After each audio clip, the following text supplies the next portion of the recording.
È una meta turistica, ma una meta irraggiungibile, tanto apprezzata ed ormai famosa da essere candidata a patrimonio immateriale, ma non è possibile visitarla. Parliamo della maestosa scogliera di Marna Bianca di Realmonte, ancora una volta off limits. La Scala dei Turchi è stata interdetta al transito perché era impossibile raggiungerla a seguito del crollo di alcuni massi sulla lingua di sabbia che porta alla Marna. Era il dicembre 2017, un fenomeno naturale non solo prevedibile ma anche assolutamente ripetibile. Nel luglio 2018 l'installazione di una passerella sull'acqua, a tratti anche pericolosa, e che è stata comunque distrutta dalle intemperie. Ad oggi passi in avanti hanno riportato la situazione indietro nel tempo, siamo a maggio 2019.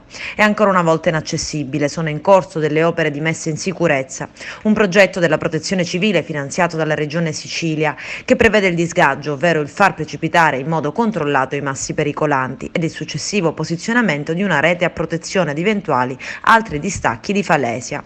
Per questo l'area oggetto dunque di un cantiere è stata interdetta e come tutte le altre volte in barba ai divieti i tanti visitatori hanno violato le transenne.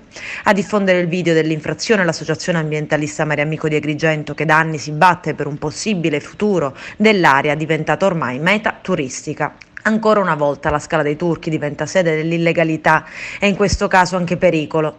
Non sono bastati videodenuncia che mostrano come viene intagliata con varie scritte spalmata o fatta in pezzi per recuperarne un souvenir. È un luogo che non è mai stato veramente amministrato o disciplinato, commenta Mere Amico.